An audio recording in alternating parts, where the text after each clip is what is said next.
Okay, I think we're gonna go ahead and get started.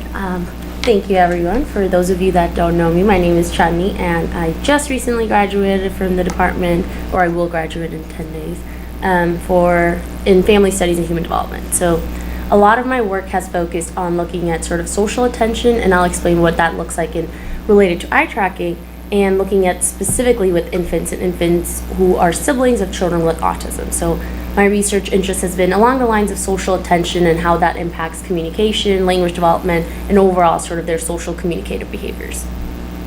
So because we have a smaller group, feel free to ask me questions. We can sort of make this more interactive. I do want to ask sort of what your interests are and what sort of where you see your background is and seeing what potentially how you could use eye tracking. So if we want to. Hi, Carolina. Well, potentially, right now I don't know, but I think that's very interesting, the tool that you have. I know her work. I was really interested how she do all this process and analysis, and I think that is a good tool that we can apply in some areas, probably close relationship, right, and the attractive, I don't know, so far it's just interesting. Okay. And is it your background is psychology? Yes, social psychology. Got it. Perfect. Okay. I'm not quite sure. I feel like I want to apply it to non-human animals, Mm-hmm. and I know it's been done with non-human animals, but Mm-hmm. I guess I want to find out more what are the logistics of it, Yeah. how that might work, kind of a human-animal interaction. So it could be used on the human towards the animal or on the animal towards the humans. Right. We have this eye tracking software in my lab right now, and no one really understands it.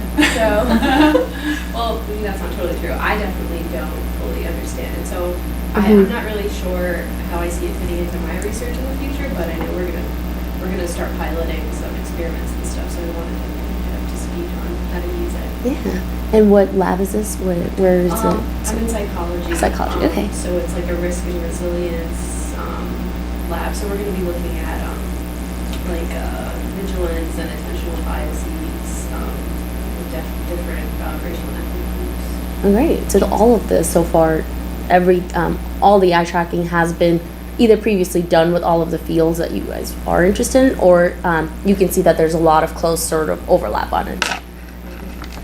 My name's Kaylee. I was a research assistant with John this year, and I think it'll be nice to get a little bit more background on what eye tracking actually is. And then I have experience with, the frame-by-frame coding, so I'm here for information on that as well. Dibs on her for research assistant. Right. I already told them. I gave them a warning. I was like, the people definitely are scouting you guys. So definitely. Okay. So a little bit of background on sort of what eye tracking is. Eye tracking, it's a technique that's been used to not only record but also measure eye movements. And this has been rapidly increasing over the years. You can see that systems are now not only becoming easier to implement, but they're also less intrusive. So traditionally, started in the 1800s where they were measuring just eye movements in general. And now all these different systems, they are able to remotely measure eye movements. They're able to do it through head-mounted eye tracking as well as mobile eye trackers. So there's been a lot of different uses, and it's increasing rapidly. So it's a really easy way to capture attention, specifically attention that's applied for all different populations. So it can be used with infants, it can be used with older populations, it can be used with nonverbal population as well. So one of the perks for here is that I work primarily with infants, so that's very helpful because again, we can't explain to infants that this is what we need, this is what the lab task is like. So in order to capture their spontaneous attention in a moment by moment, eye tracking does really well with that, and is able to do so with high precision as well as accuracy.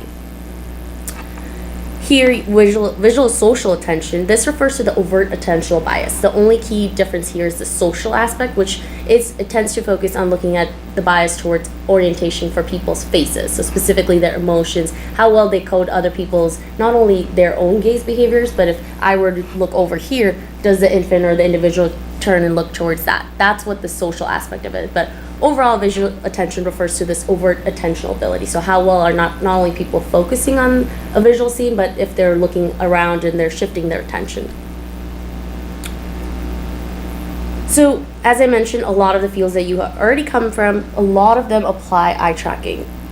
one of the most common places that currently uses eye tracking is psychology and neuroscience. So specifically in cognitive psychology, social psychology, so they do social experiments, again looking at just the social aspects of human behavior.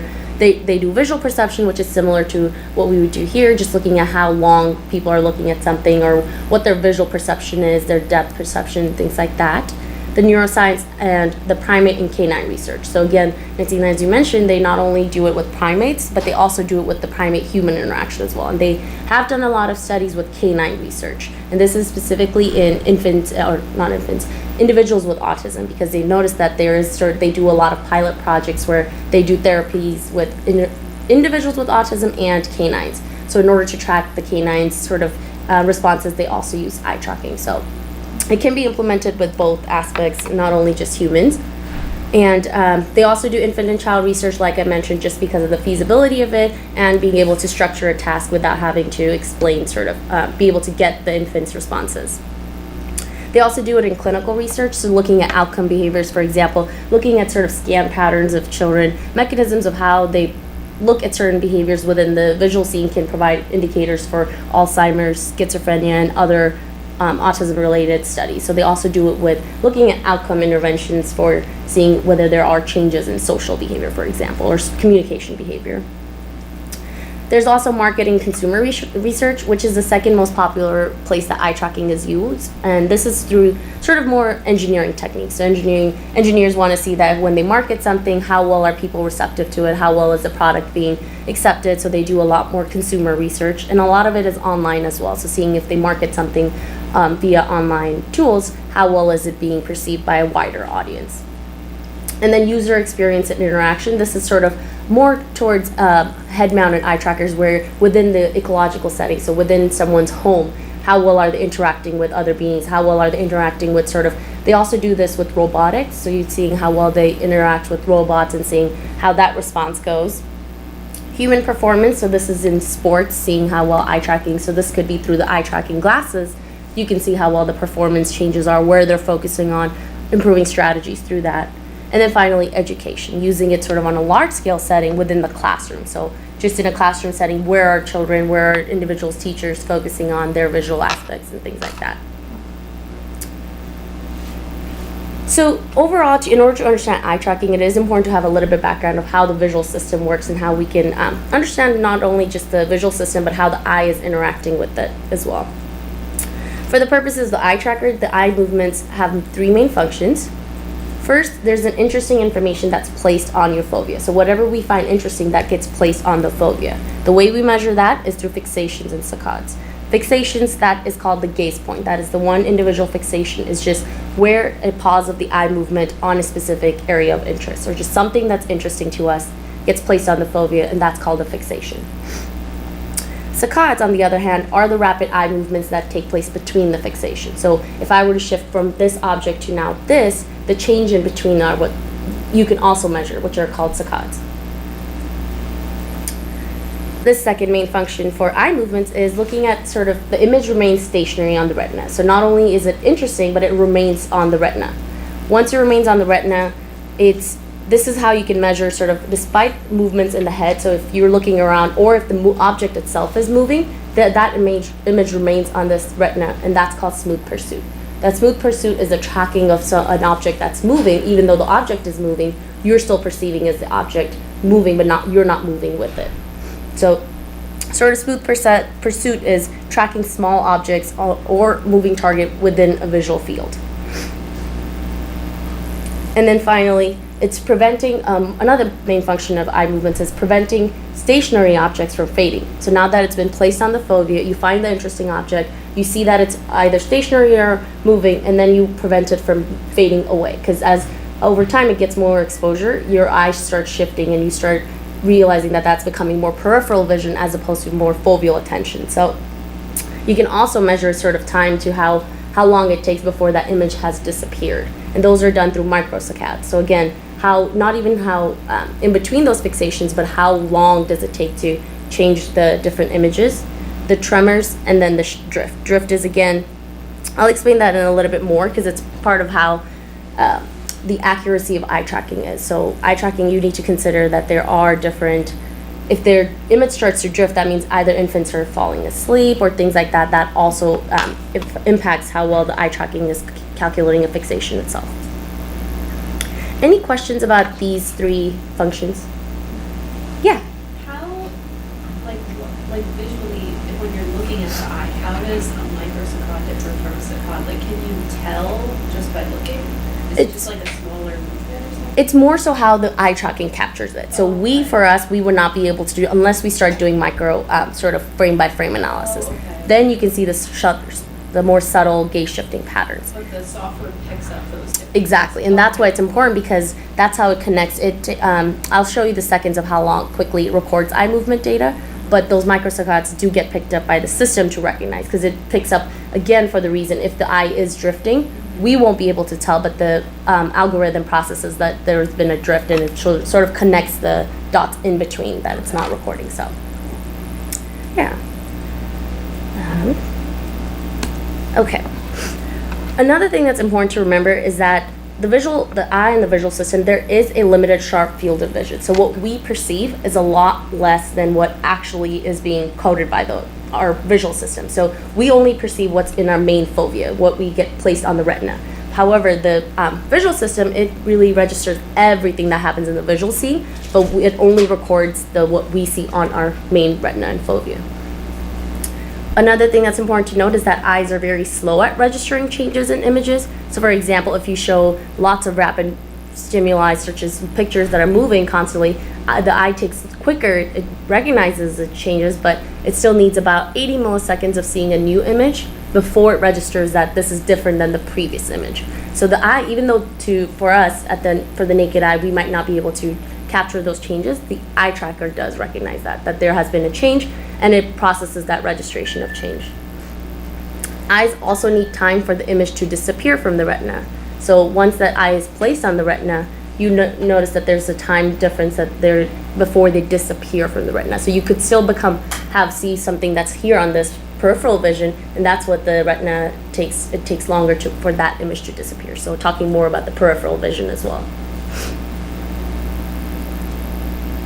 So some of the most common eye trackers and how they work. The most common technique right now is the pupil-centered corneal reflection, and I'll sort of break it down and what that means. Basically what it does, it uses a light source to illuminate the eye in order to capture the reflection on our pupil. And what it does, it takes a camera and records our eye movements and the changes on our pupil itself in order to see what we're seeing.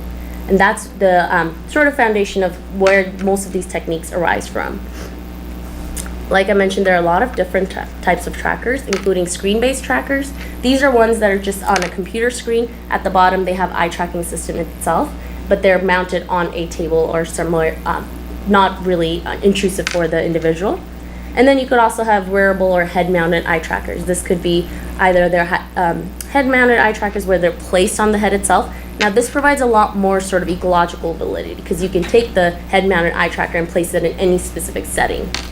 It could be in the lab, it could be outside in the real world, anywhere else. And same thing with the wearable, any glasses or any other mobile trackers that you can take with you. So there are a lot of different systems that are incorporating eye tracking just to make it more ecologically valid in the real world. And they all differ in price ranges in terms of what technique you want to really use. So again, if you know that your study and research questions of interest are focused more on the home setting, then a screen-based tracker might not be as feasible as a wearable head-mounted eye tracker. Same thing with infants. If you're really wanting to see captures infants sort of moment-by-moment attentional processes, you can do a head-mounted eye tracker, and that way when they're moving around their world, you can see that how it's ongoing their processes, their attention processes are. So what you'll see here, so this is what an example of how the eye tracker works. This is a screen-based eye tracker. You can see if your eyes are looking at that gaze point and the eye tracker is at the bottom. So this is exactly what we have in the lab, and when we see it, you can see that it's going to first capture. An eye tracker consists of cameras, illuminators, and algorithms. So within its system, it has that base level.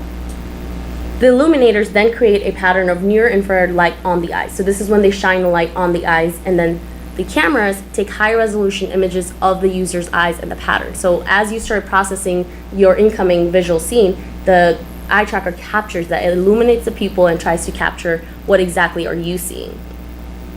And then the image processing algorithms find specific details in the user's eyes and reflection patterns. So this is where it records the saccades and the microsaccades. It tries to see that what changes are occurring, how quickly is the person rapidly shifting between the different stimuli, how well are they processing it. It also captures things such as blinks and other sort of drifting effects. And finally, based on these details, the eye's position and gaze point are calculated to an attached computer, and these are sent to monitor for using a sophisticated 3D eye model algorithm. So what we see gaze data overlaid on top of the video that we had image, whatever we had originally shown. So it's able to do all of this in microseconds. It does this very quickly and accurately. So it's able to capture this in a very efficient way. For this Tobii, the eye tracker that we have in place here is the Tobii Studio. That's what it's called, and it collects raw eye movement data every 16.6 milliseconds or 8.3 milliseconds. The difference is between either whether the model of 60 hertz that it captures or 120 data hertz. So our model here is the 60 hertz data set. So it captures data points every 6.6 milliseconds. So in between this time, when it's not capturing eye movements data, it's calculating sort of the predictive, or where the eye movement previously was and where the eye movement is currently now. And that's what it tries to capture in between. Each of this data point is identified by a timestamp. So it not only takes in when it occurred, when the first visual fixation occurred, but also it maps it out on an XY coordinates. This it does so in order to, again, capture not only just one image, but it tries to capture the whole visual scene. So even if you're focusing on one visual fixation, it needs to be able to see that from here, this is where you went to next. So in order to do that, it plots it on both in an XY coordinate. These data are then processed and overlaid on the stimuli. So what we see, we don't see behind the scenes. All we see is that this data then gets overlaid on the stimuli. So you can again see in real life, as if it's going by, if the video is playing by seconds, how is the eye gaze data looking like in the seconds. Graphically, these fixations are represented by dots. So when you see in the next video, what you'll see is that larger dots indicate that there are longer fixation times. So as a dot gets bigger, that means the longer someone is looking at something. How does this work if they're not watching a screen? If it's in your surroundings in your home? So it works similarly because it's able to then capture that. If it's, for example, if the infant is or the individual is looking here, like if I were to wear the head-mounted eye tracker, it would still record the actual scene, and then it overlays the data on top of it. So it's simultaneous. Right, so it simultaneously not only captures the scene, but it also captures the eye movements within that scene too. And then the saccades, which are the lines in between those fixations, again, as we move and as we shift our attention from one object to the other or one stimuli to another, it's able to also capture the saccades in it. So here you'll see the example. This is from one of my research studies itself, and it's when we showed them Peter Pan. So what you'll see is that as the movies and as the video is played, the red data, this is for one participant, so it's only talking about one participant's image. So you see that now they're not looking anywhere. The lines in between include that they're shifting their attention between things. The bigger the dots, right now the infant was focused on Wendy's hands. Now you see that there's movement, so you see that they are going back and forth, which is things that you want to be able to understand. So if there's movement happening, you want the individual to be able to follow that movement. If there's some stationary things, so for example, for the ball is currently stationary, you would think that the individual would look at the ball because that is something that they see in their regular environment as well. So you try to see that they're looking at predictive behaviors. So if there's movement, are they predicting that? Or goal-directed behavior, so if she was going to bounce the ball, does she look at the other person to see, if their ball is going to get thrown to that person? Here the infant is not looking at all. So it also captures, like I mentioned, blinks. Blinks are always found by the saccades, the lines in between, going off the camera. So anytime it goes off the camera, that means that they are blinking.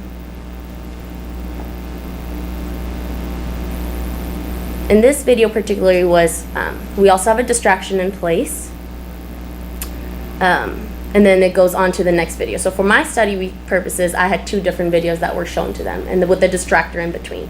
So you can really customize it however you want the setup to look like. And then it could be an image, it could be a dynamic stimuli, which is what this video interaction is like. And there is audio available for this, but just for the visualization purposes, I had the audio paused for that.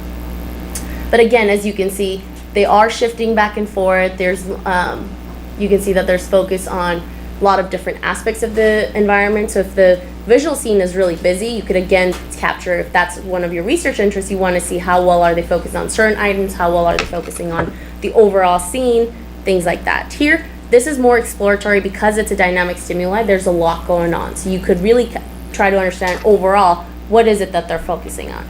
Now, if you wanted more sort of micro-analysis, you can look at just within this particular scene, are they looking at certain aspects of the face? Are they looking for fear responses? So you could really adapt the eye tracking system to be what you would want to explore. So not only just looking at what the visual scene is, but what parts of the visual scene are interesting and not. Any questions about this, how the video sort of is captured in the eye tracking data? So one of the most important processes for the eye tracking system is the calibration process. The calibration process is the individualization of each individual eye. So not only for each participant, it has to capture their individual head movements and eye movements. So it counts for that error. So if an infant is really moving, it really captures that this infant moves a lot and then tries to focus on their eye movement. So this calibration process is the most important aspect before you start having recording their eye movements. There can be several different processes how the eye tracker captures this calibration process, but it's generally done through a distractor video where they show different dots on the screen and to be able to and see if the infants follow that. There are attention grabbers that you can do if you know that the infant isn't focusing, or again, it could be individual, not just infant. And it's important because, again, you want them to look specifically at these data points in order to capture their eye movements. And then the resulting product, what it looks like, it shows the different green lines of varying length. And this is done through a map, a gaze plot. So the length of each line represents the offset between each sampled gaze point and the center of the calibration point, dot. So ideally what you want the map to look like is all of these data points have smaller green offsetting lines, because the more accurate it is, the more easily it's able to account for not only eye movement error, but also head movement error. So it's important that if you see that if any of these different locations are not really capturing the gaze data, so if there's no green lines on any of these 5 dots, that means you should recalibrate, because it's not able to accurately get the data on one of the eye's movements and specifically accurately do that. So usually this map shows up at the end of the calibration. If they aren't able to capture enough data, then it tells you to recalibrate. So again, you want to have these offsetting lines to be as minimally possible as possible. So, and then it'll let you start recording the eye movements itself. Is there some kind of standard that you look for so that before you say, okay, this is calibrated well enough? Yeah, so usually within my lab, the protocol is that all 5 data points have to be hit. So if there's any dots that don't have data available, I would recalibrate. And then if you see that, and if I see that the infant itself is outside of the eye tracker, if the infant itself is really distracted or they're not focusing, then I would just stop the calibration and take a pause. Because then if they're continuing to only get more fussy, then it's not going to capture the calibration parts. But our target is that all 5 dots have to have gaze data on it. And then the smaller the lines, the better. So if I see that it's all over the map, or just for one eye or the other eye, then I would again recalibrate. So it's more of just seeing that for my lab, it's all 5 data points being captured. Yeah. I'm just curious, for infants, how do you stabilize them for this? Their problem. Because I know with the Toby, it's like 2 things there, and you don't need like a head-mounted device. Right. Do you do something to stabilize them? Yeah, so definitely for our population starts from 3 months. So as you can imagine, 3 months. For them, the issue here is that we have to have a dark room, so they are very likely to fall asleep. Even if it's very quick, they fall asleep because it has to be darker in order to be calibrating very well. So what we do is we have an infant toddler seat where we place them, so there's less room for them to go really, not have too much movement. And even though the eye tracker is able to capture and account for head movement, it doesn't impact how the eye movement are captured because there are multiple systems in place.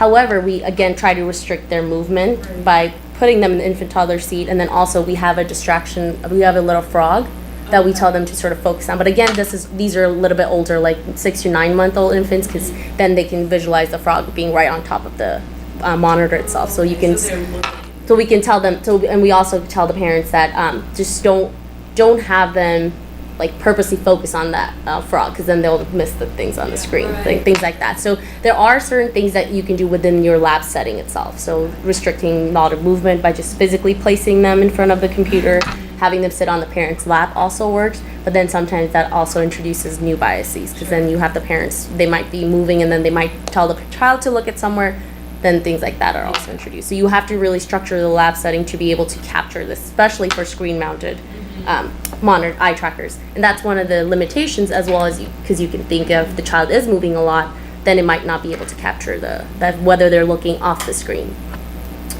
Another way to handle that is a lot of eye trackers also record the physical child's environment. So not only is it capturing how they're doing their eye movements, but it's also capturing as in a video how the child is processing it. So it just as a video of the child's facial cues as well. So then you can see that, okay, in this scene there's not a lot of eye movements happening, or there's no gaze data. Then you can look back at the video and see, well, this is when the child was looking around and things like that. So we didn't capture that for my study purposes, but that is something that's absolutely you should probably do moving forward, just because it's efficient and you can also have more additional observational data as well. All right. So now we're going to look at specifically different types of analysis you could do. What can you do with an eye tracking system? Areas of interest is one of the most common analysis that's done within eye tracking systems. Areas of interest they involve not only capturing fixation duration, so how long is something of interest for the individual, but also the frequency, so the number of times they look at something. And then you can also break down different components or parts of the visual scene. So if you show a large field, but you're not interested in the field, you're only interested in the mountains, you can also do this through areas of interest. So you can only capture analysis just for that area of interest. So areas of interest, they look similar to this. This is research.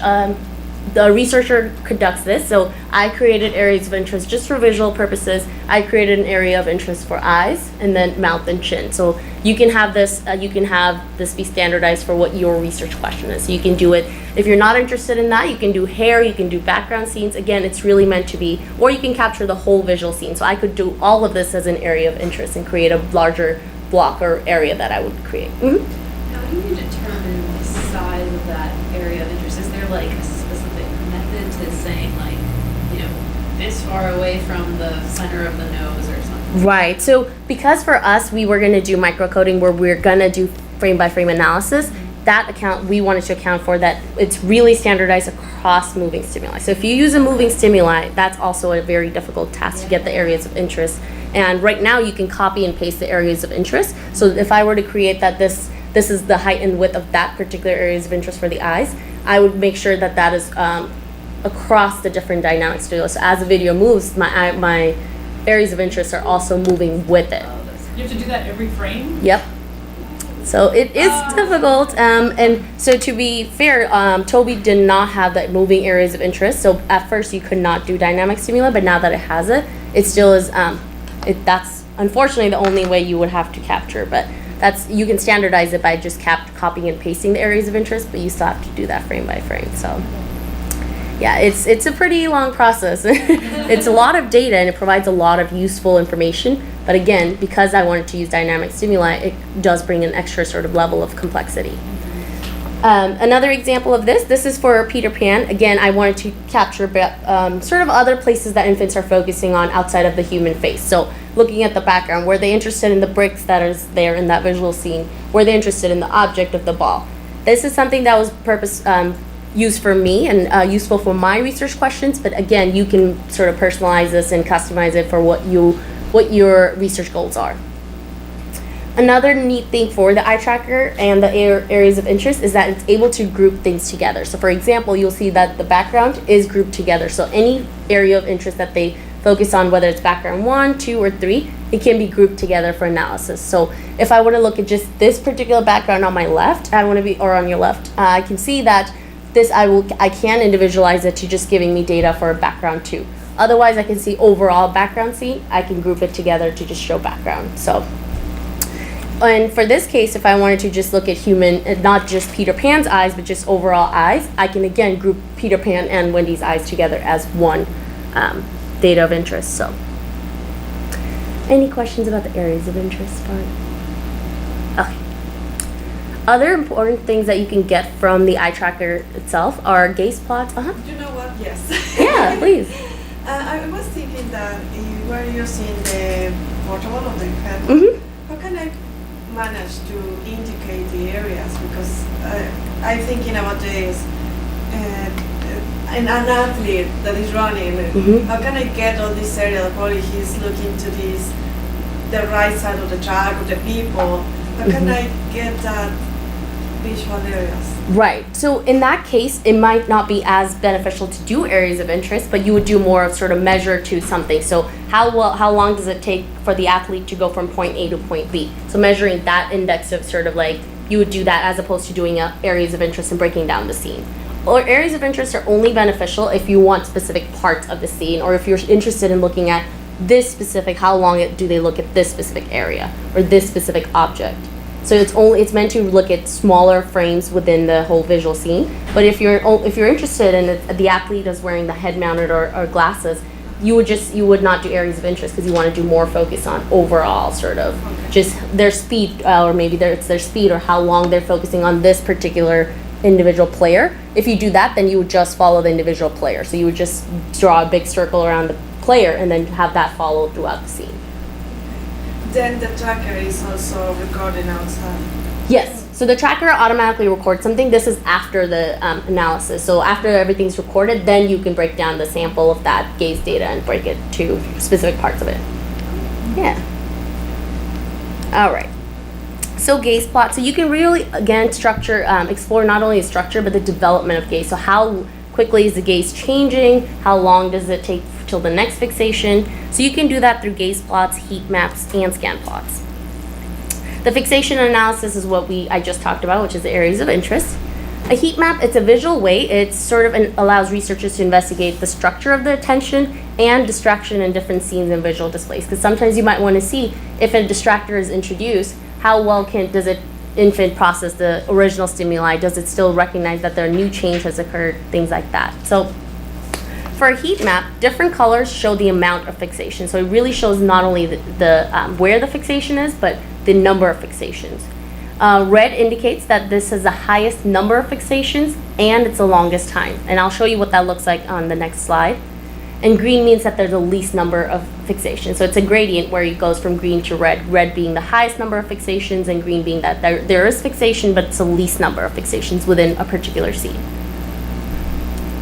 Same thing with the gaze plot. Gaze plot, there's a different way to capture it, but this one goes for a sequence and position of fixation. So what this does, it starts from number 1, and it says first fixation was here, number 2, second fixation, number 3. So in a particular scene, it codes the number of times and the amount of, or the sequence of different fixations. So it started from the farthest left quadrant, and then it goes all the way to the right, but it writes that in numbers. So you'll see that this is a heat map. This is an example. Again, this was in one of my pilot studies, but you see that the red areas indicate that this is the longest, in that particular scene, this is the longest duration and fixation of a fixation. So you can see that the red areas, it's highly focused on the nose. So for this infant, they were really focused on the nose. They did have other gaze behaviors. As you can see out around the hair, there's a little bit less gaze on the background, but most of it is focused on the eye and the nose. So it's duration, it's not frequency. It can capture frequency as well, Okay. but for this visual purposes, it's only it's exactly, because here you can just see, but it does capture frequency itself. But this, for visual purposes, only shows the duration of it. And then the gaze plot, it again shows sort of the duration, but it's mostly the sequence. So if you're interested in like how long was it before the infant noticed the puppet, so then it was after the 4th gaze that they noticed the puppet, things like that. So it puts it in a sequential order for the gaze plot. Yeah.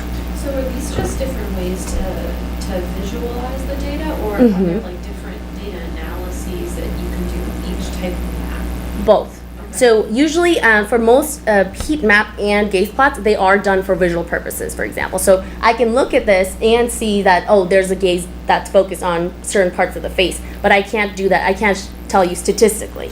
But in order with this data, I can tell you that, oh, statistically. But most of these heat maps and gaze plots are used for visual purposes. It's when you need to go a step further and have the analysis conducted, but it is able to provide that. So, and for heat map and gaze plots, there is dynamic heat maps that they, as the video goes along, it shows you the changes in this. However, this one also is able to capture scenes. So if you're really interested in that scene when they were talking, it's able to just microanalyze that particular scene. So again, you can customize it to see what is your interest in seeing, if it's just this particular scene when there's dialogue, for example. Any other questions for these? Okay. So now other things that you need to be careful of or just consider in your research when you're looking at the eye tracker is that the eye tracker is able to calculate the pupil size. However, in the research, there is a lot of debates as to what determines the size of the pupil and what is that telling us. So knowing the size of the pupil and whether or not it changes over time is often a measure that people use. So that is something that the eye tracker captures, but you have to remember that that might not be what the standardized pupil size measure is for the research. So you have to remember that if you know that, for example, in social psychology research, when they do emotion regulation or emotion recognition, or they expose the individual to fear, they often capture pupil size. Exactly. So the eye tracker is able to calculate that, but that is it's standardized for the TOBI, and you need to make sure that what TOBI is thinking is a pupil size calculation is what is standard in your field. So that's something you also want to consider. As I mentioned, blinking, even though TOBI does capture blinking, you want to be able to see if blinking is an important part of your analysis. So if you're not interested in blinking, you would have to use the analysis and put a fixation filter on it. So fixation filter allows you to take out all the scenes where they're blinking. So because blinking is it's pretty small in the grand scheme of things of their eye movement data, you want to be able to see whether or not it's going to impact your results completely. So you do want to check whether or not with or without blinking, does the infant's eye movements change dramatically, or their results, their gaze information. So there are filters that you can apply to this to be able to see if you want to remove those blinking points and extrapolate the data accordingly. Head movements, like I mentioned, the head movements are also something that the eye tracker is able to account for. So if there's a lot of head movements, it does account for it's about 1 to 0.5 degree of error that they also account for. So it doesn't impact the head movements, the eye tracking data too much, because there are multiple sources that it captures to record what the eye movements are doing. So whatever the individual is looking, there's not only the camera that are in place, but they also do that based on what the pupil sort of is reflecting as well. So there are multiple sources. And then drift, like I mentioned, this is something that is more external to the eye tracker. So drift is not only that the physical eye is sort of drifting the image off if they're exposed to it for too long, but it also could be if the infant is fussy or if the individual is exposed to that for too long. So if the video capture is really long, they might getting bored, so that also will impact your drift. They'll start looking away, they'll start sort of just being fixated on it, which could be that they're just stuck on that image. So it still processes it, the eye tracker still processes it as that's the gaze information, but the individual could just be stuck on that. So that's also something you might want to consider when you account for, is this actually the gaze point, or is it sort of they're drifting and that image hasn't moved? So other things that you can do with our overall eye tracking data. So what you can do is you can just measure number of fixations. So you can just look across a specific scene, or just if you show a photograph, what are the number of fixations in a dynamic stimuli, how many, just the number of times they look at something. That is a dependent variable that many people use. You can also look at the proportional looking time. So how long did they look at something in proportion to the overall scene? So if I'm really interested in looking at just a particular scene when there's dialogue, I would do a proportional looking time. So I would say in the 30-second video, I'm only interested in when there was dialogue, which was for 10 seconds. So that would be proportional looking time.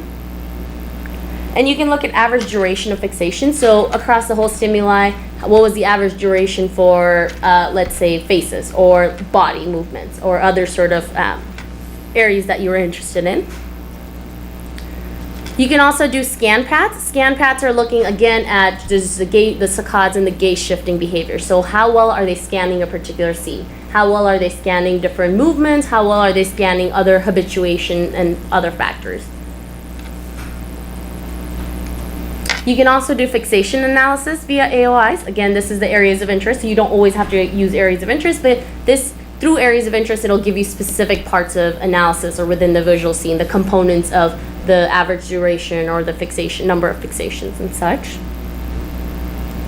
You can also look at performance measures. This is looking at the outcomes of efficiency, sort of the measure of time it takes to complete a specific task. So this is for, if you tell maybe individuals that within the lab setting, you can tell them that how long does it take for you to complete a puzzle? Now, eye tracking is going to be able to capture that for you, and then you would analyze the effectiveness of that puzzle or problem-solving task, for example. Attentional switching, this is how well you are looking at inattention or degree of focus. So you can also capture how long they're looking at something, but also how well they're switching. Are they focused on a certain thing, as well as inattention. And then finally, scan pat similarity, which is, this is utilized as an indicator to process the similarity of just gaze information across different viewers. So I can take your gaze data and compare that with your gaze data to be able to see what is the scan pat similarity between the two. And that's something that's very common for canine research and different human primate research as well, because they try to see the scan pat similarity between how this primate is behaving with this primate, and as well as how this primate is interacting with their trainer and such like that. Can you do scan pat similarity with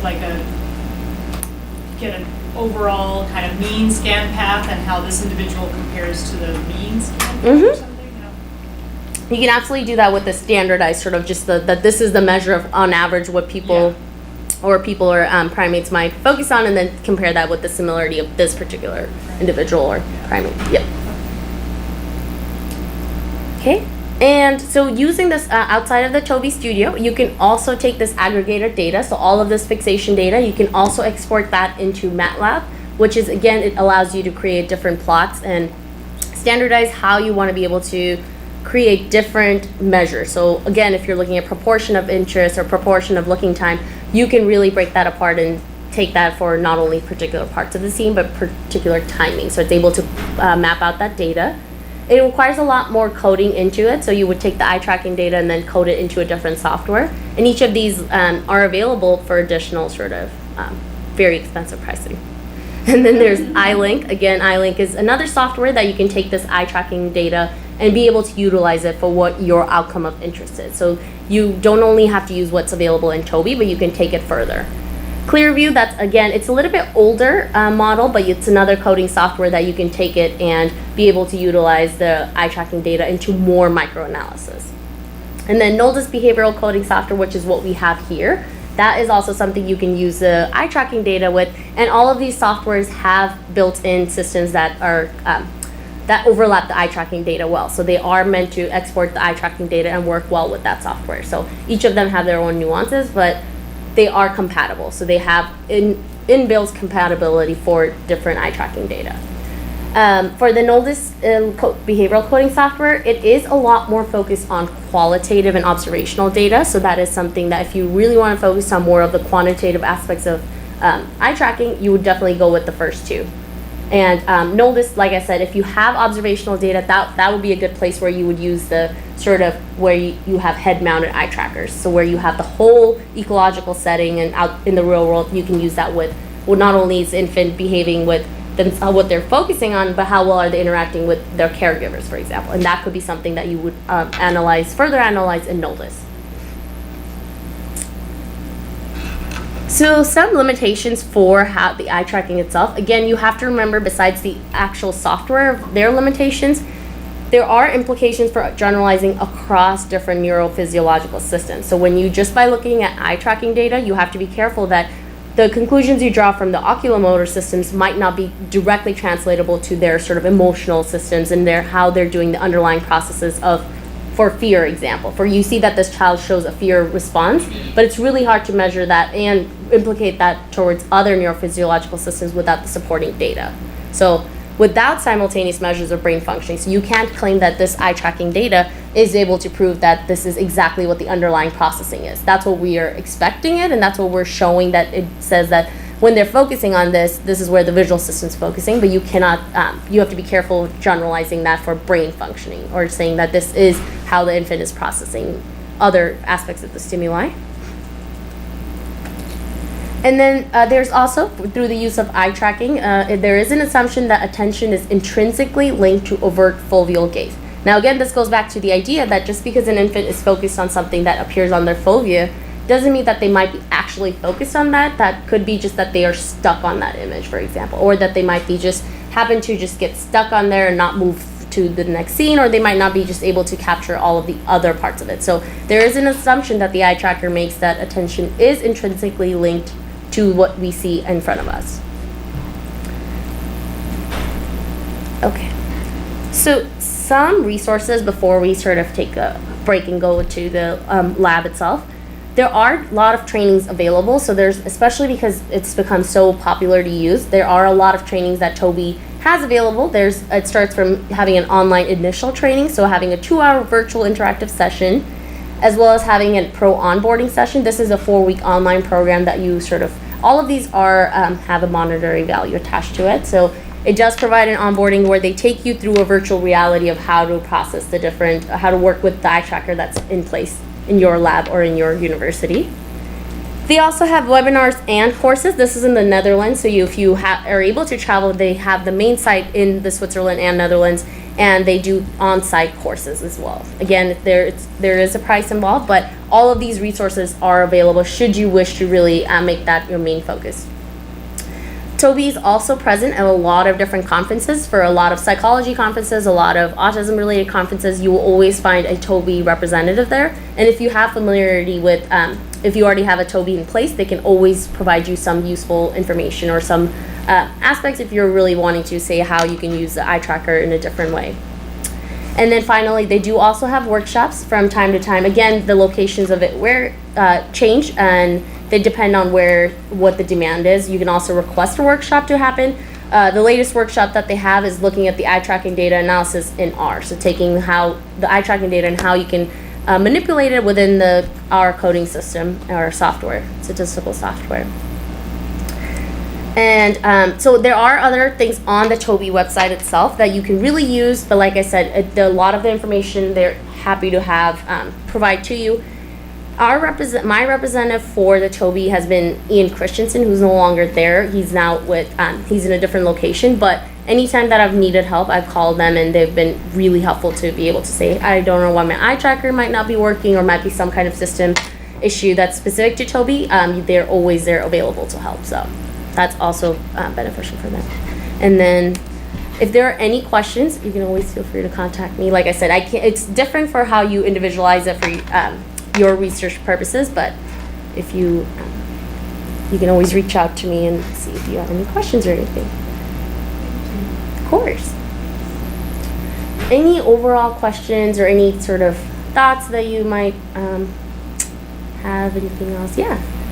After doing this for your dissertation, are you like, okay, I'm done, I'm moving on, or like, this is a great tool, I can't wait to use it some more? Absolutely. It's definitely, this is a great tool. I can't wait to use it more. It is painful because of just the amount of data that is outputted and just the amount of data that it takes to get it to tell you what it's doing. But it's definitely rewarding because it gives you a lot of information. Even though the data is really difficult sometimes to understand, it is helpful in providing overall information of certain populations. So, and because a lot of this is used within autism and it's used continuously in social attention research, I definitely see it being more, continue to use it at my next sort of place. Did you find other, I think Kati uses this, doesn't she? Yes, definitely. Are there other, like, did you find a community of Tobii users on campus, or? I think not so much. It's becoming now that I know a lot of individual labs now have Tobii eye trackers, but I've not seen, I think a lot of them are in the pilot sort of phasing where they sort of have it there because it's a really useful software, but not everyone has gone to the point of how to incorporate with their ongoing studies. So as far as you know, it's just Kati, and it sounds like John's lab, John Ruiz? Yeah. Yeah, it's your, okay, Yeah, so and it's Jamie like Edgin's lab is also. Wait, Jamie. Jamie Edgen. She's also in psychology, and she does research with Down syndrome Okay. and sort of sleep. In psychology who does eye tracking and has been using, I don't know if he uses Toby, I don't actually find that. Yeah, and they might have different sort of like they could use an eye tracking software, but they could have like the data hertz that's 120, which is faster than the 60, which came out earlier than the 120. So they could use different models. And now a lot of Tobii softwares automatically provide MATLAB systems to go with it because of its popularity. So a lot of them could be using sort of MATLAB and other Clearview softwares.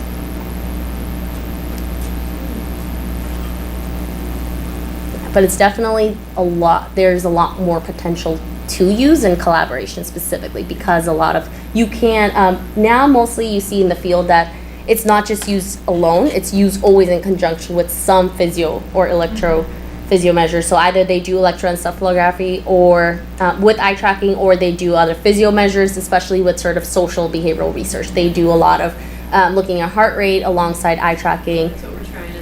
Right. We have we have The physio software. physio stuff for that, yeah. Right. So a lot of them also, because again, so the sort of the limitation that attention might be, there's more complicated than what is foveally displayed. A lot of them also look at brain waves alongside the eye tracking data itself. So